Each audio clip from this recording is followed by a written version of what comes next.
Today I want to take some time and I want to let you know that I was on a few podcasts over the summer. Many of you have come to me from one of those podcasts, and I just wanted to take some time first to thank the people who hosted the podcast so much for allowing me to tell my story and for sharing it with you all, for being such beautiful and gracious hosts and for representing me in a beautiful light.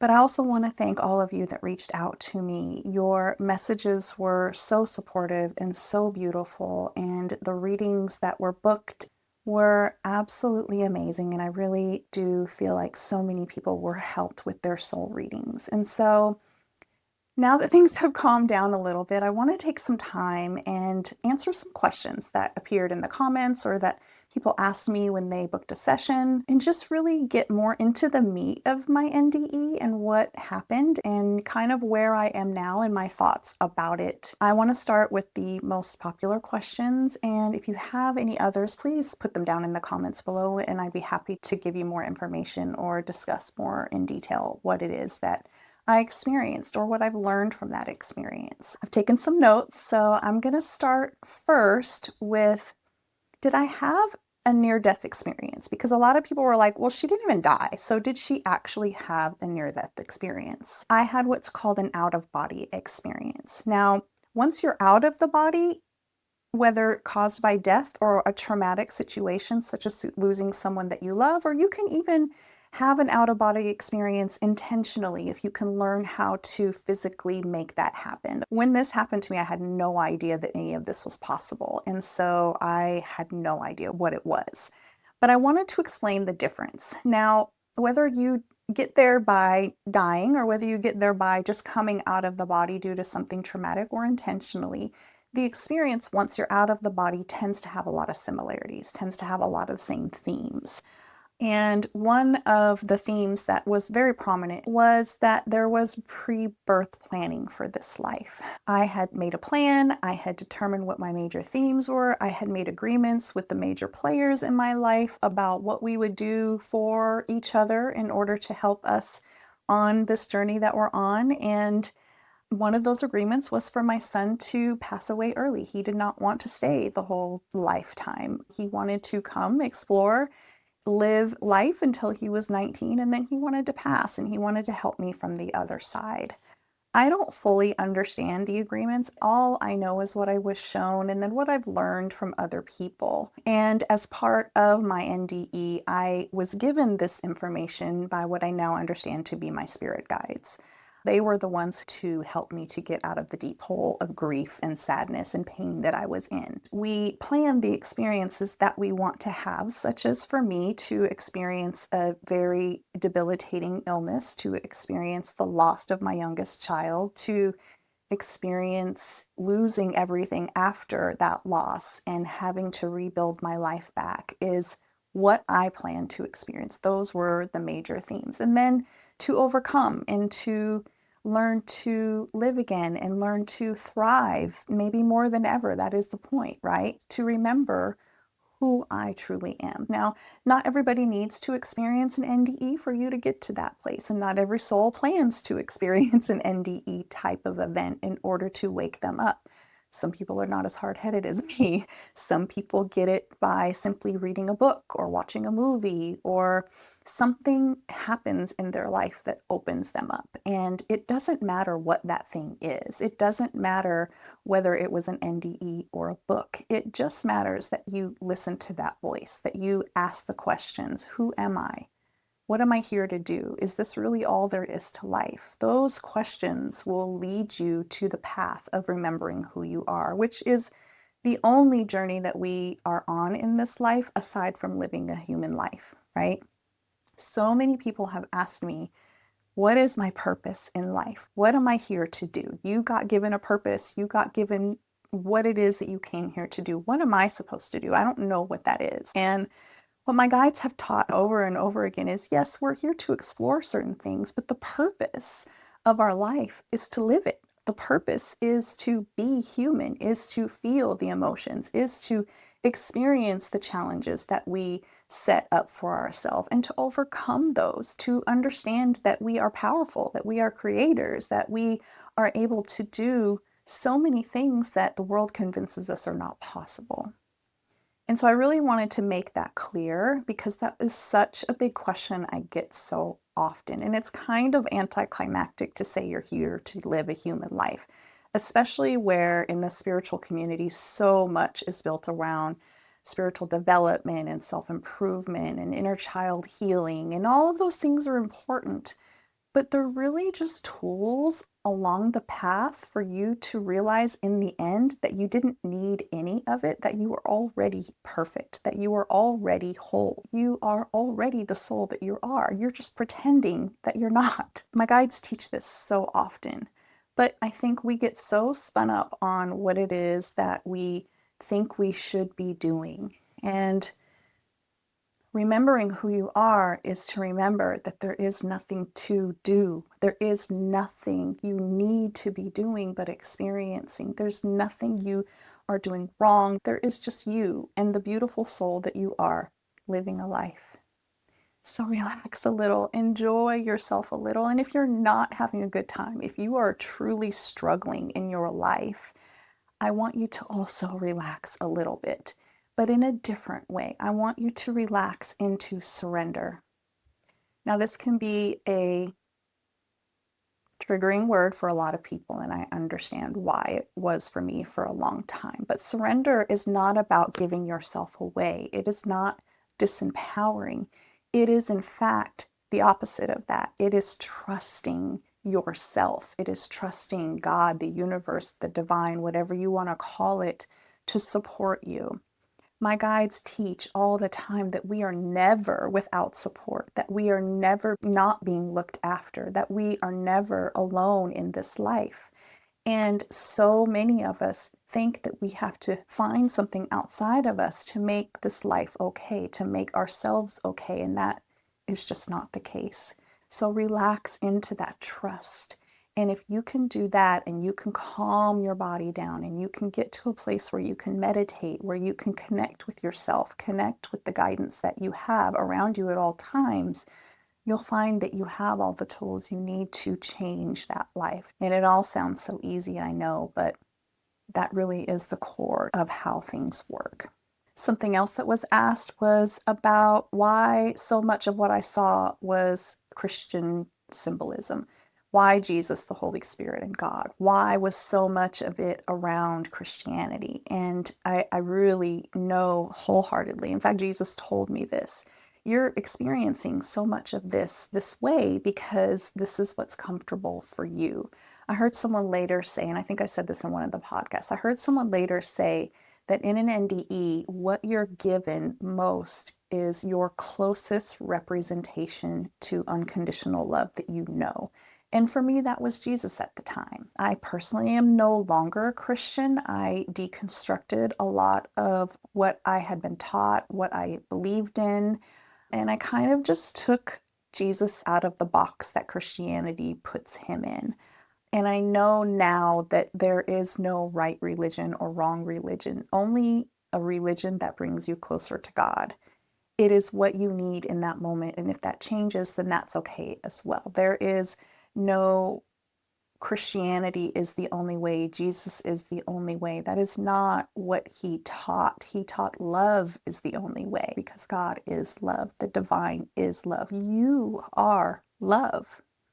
And so all you have to do is love, and you will get back to where you truly need to be. Jesus also said that there is no one that is punished for making wrong decisions. There is no one that is harmed or sent to a place of, burning fire and eternal torture. That is not something that happens. Now, there are people who live lives that are very hurtful to others, that cause a lot of harm and pain to people. And when they pass over, no, they're not going to be punished, but they're going to have to understand and learn the ways that they acted were against love, were not part of who we truly are at a soul level. And they need to understand that those experiences, even though they chose them, what it did to other people and how it affected them and how it affected their own spirit in that process. And so there is learning. There's like a rehabilitation process that happens, but not punishment. The only punishment technically is the ways that you look at your own life in the life review and say, wow, I really could have done that differently. But there's no punishment for that. You just feel what the other person felt. You feel how it affected them. And that is truly enough punishment by itself, because feeling that pain and that hurt changes you. It changes everything about your intention, because now you understand fully in that moment how those actions and how you made that person feel hurt them. And you never want to feel that pain again. You never want anyone else to feel that pain again, because once you cross over and you have your life review, you are in a place now where you understand there is only oneness, there is only unconditional love, and that we are not separate beings. We may have separate personalities, but we are all still part of the one. It's like a drop in the ocean. That drop is an individual drop, but once it gets into the ocean, it merges with the entire ocean and you no longer see the separation. That's what our souls are like on the other side.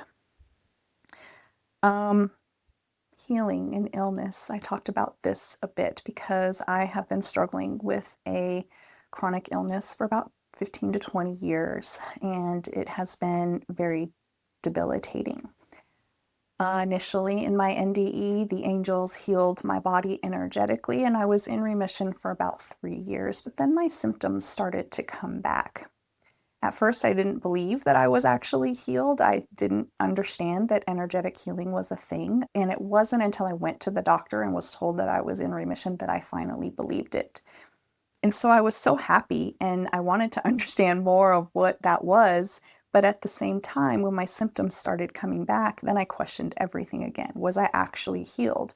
Was I making it all up? Did I just go through some sort of psychosis and believed in it? But what my guides explained to me is, yes, we did an energetic healing on you. And yes, we did reframe your perspective. And so your beliefs had shifted. And so how do I deal with that now? You know, I experienced remission. I experienced this healing for several years. And now I have symptoms again and troubles with my body. And I'll be honest, I was angry about it for a while. I didn't understand it. And I was very mad that I couldn't continue to be in remission. Do I think I can heal myself? I do. Do I think my soul wants me to fully heal myself? Possibly not. But I am trying to learn how to accept my body for what it is.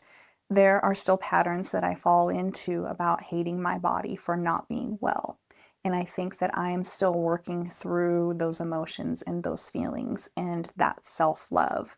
And I do believe that I can get to a point where I no longer want to experience those symptoms. I'm just not there yet. And so I am accepting where I am. And I think that's one of the biggest things my guides have taught me in this process of healing, is that while you're going through the healing, it's not going to be instantaneous, because then what did you learn from the illness? When you're going through it, part of the healing is accepting the illness. Part of the loving yourself is loving yourself even in the illness. We are here to love ourselves wholly and completely. Remember, I said there's nothing broken about us. We are not broken. We are just experiencing what it's like to be broken. And so if you can say, I'm not broken, I'm just experiencing this, and not judge yourself for it, that is the place that we want to be in. And so that's where I am truly trying to be. I am not enlightened, as they say. I have not made it, as they say. I don't even know if there is a make it. I am just here sharing my stories, sharing my experiences, and trying to teach others what it is my guides have taught me, because it has truly changed my life. So let me look at my notes here. Shadow work. What is shadow work? It is really paying attention to the things that trigger you, to the things that make you upset that other people say or do, and also the ways that you talk to yourself, the ways that your inner voice talks to your body, talks to who you are as a person, talks to your beliefs about yourself. it is really about paying attention to that and understanding that you don't need to hold on to those beliefs. You can change them at any point. For instance, the belief that I'm not good enough when someone has an expectation to meet it, that came from something, that came from several things. And it's me understanding in my mind and in my heart and in my soul that that was a protective mechanism that I thought I needed, that I still sometimes pull out because I don't feel adequate enough, because I don't feel safe in the situation. But understanding fully that I am adequate enough, that I can meet the deadline, that I can meet the expectation, that I can do what it is that I need to do, and trusting that every time that I have solved a problem before is no different than all of the problems I'm going to solve in the future. They get solved somehow. The project gets completed, the expectation gets met, or it doesn't. But either way, the belief that I can't do it isn't really found by proof, it's just by a belief. So I can choose to let go of that belief anytime I want to.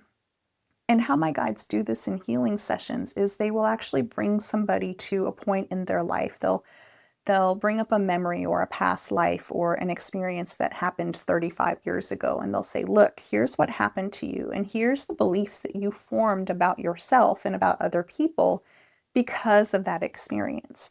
And sometimes they take you through an energetics healing to solve that, but oftentimes it's through a visualization exercise where they take that experience and they say, look, here's what you believe was the cause based on your very limited understanding at 13 years old.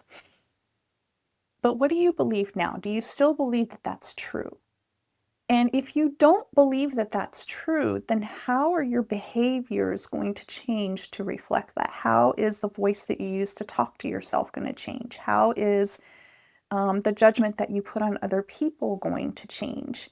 And by changing those behaviors and being willing to let go of that experience, you actually can leave it in the past and go forward with your new belief, with your new understanding, and say, I am not that 13-year-old anymore. I am a grown adult, and I now understand what the truth is about myself in that situation, what the truth is about those other people in that situation. Oftentimes, the people that hurt us are only operating from the best place that they know how in the moment. It's no different than us. When we make mistakes, when we hurt people, when we do things we don't want to do, we're really just doing our best with the understanding that we have in that moment. So that's what shadow work is. It is really about looking at the shadows within you that cause you pain, that cause you to not be fulfilled and happy in your life, that cause you to be triggered by outside things, and examining it and deciding what you believe now that may be different than what you were previously believing, and then letting it go,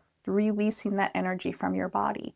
And when you do this, over time, the physical body begins to heal as well, because the energy is no longer there festering. It's no longer something that is out of harmony with your body itself. And so over time, that energy is gone, and now the physical body can heal, and you will see your symptoms go away.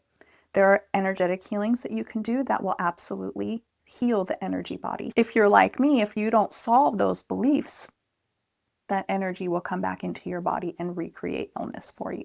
But again, remember, there's nothing wrong with you. It's just simply beliefs that you need to let go of. And it is really that simple. There's no reason to hold on to it. It's not punishing the person who hurt you. They've probably forgotten about it, honestly. So allow yourself that release. Allow yourself that healing. Allow yourself to let go of the things that are hurting you. You don't need to hold on to them anymore. And over time, you will see shifts in your life. You will see shifts in your outlook. You will start to realize very quickly that there's nothing outside of you that can truly hurt you, and that all of the hurt that you are feeling is coming from the inside. One of the biggest controversial things out of my NDE was when Jesus told me that hell was not real. There were so many comments about this, and understandably so, because it's really hard for us to understand how people can be evil and do so much harm to another being, how they can intentionally hurt somebody and get away with it. And I I just want to say, as I described earlier, that there is no getting away with anything, but there's also no punishment for anything. Because remember, we're just playing a role. We're just having an experience. This is not who we truly are. So there is no true harm done. It is simply the experience of harm being done.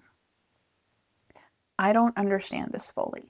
I don't understand how it balances. But what I do understand is that God is loving, that the divine is just, that the universe always stays balanced eventually. We may tip to one side for a while, but then the energy will need to balance out. It's always been that way, and it will always be that way. That's why there are cycles. That's why when you go through a time like the 60s when there was so much turmoil and fighting and war and all of these things, that it's followed by a period of renaissance and love and peace and oneness, because it's balancing out. We're going through another cycle of turmoil, and it will balance out.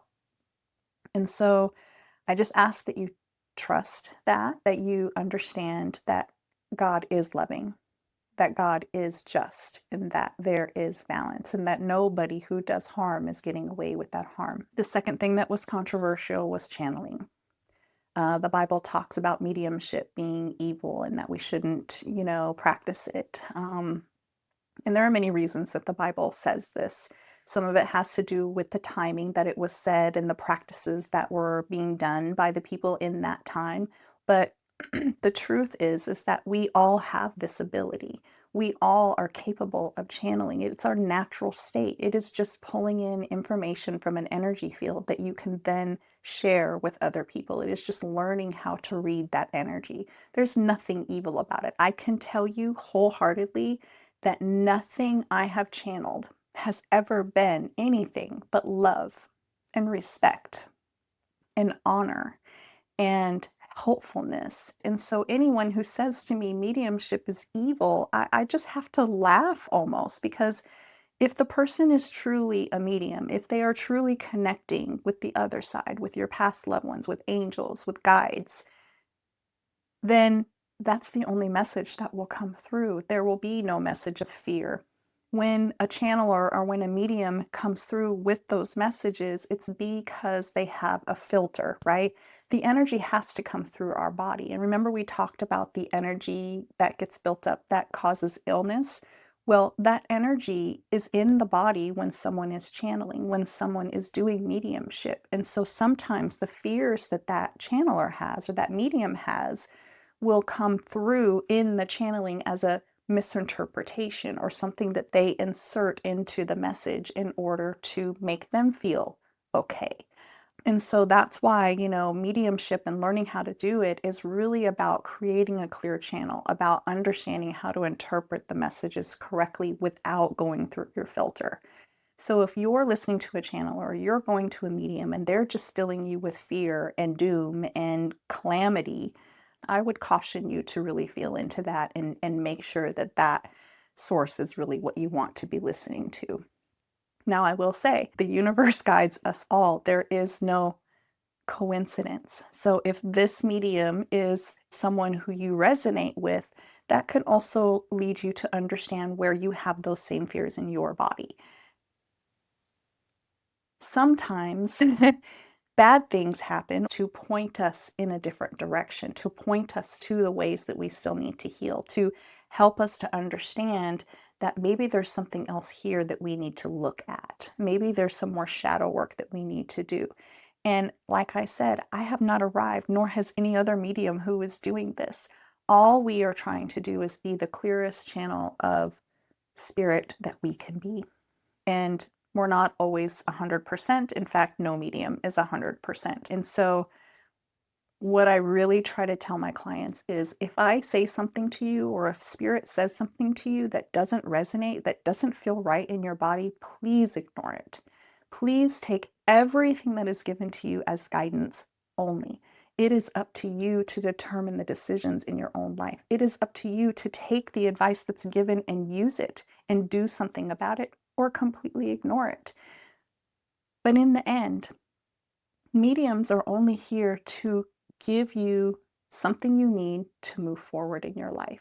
Whether that's confirmation that someone you've lost is still here and is still around and is still a part of your life, or whether that's information from spirit guides who are trying to tell you the ways that maybe you're abandoning yourself or that you are not loving yourself. And here are some tools for you to get to that place where you really desire to be.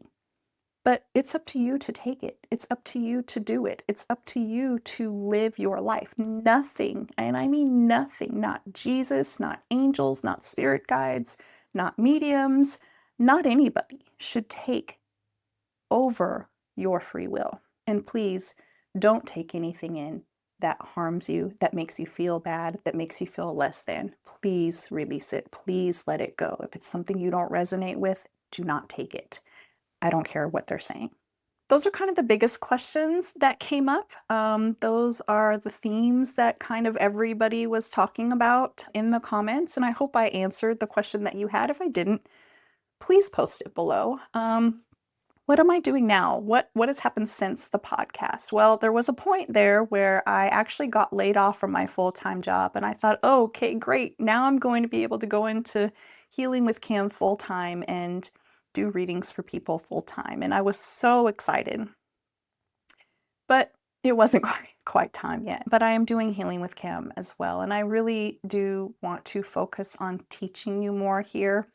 I want to begin teaching you more of what my guides have taught me, more of how to heal yourself and how to come back to your authentic self, to remembering who you fully are. And I hope those videos will be useful to you. I thank you so much for being here. And if you have any questions, if you need anything, you can reach me at my website, healingwithcam.com. You can also post comments below. But I am so happy you're here, and I look so forward to growing with you in 2026. It is time for us to move forward together, and I am excited to go on that journey with you. Thank you so much.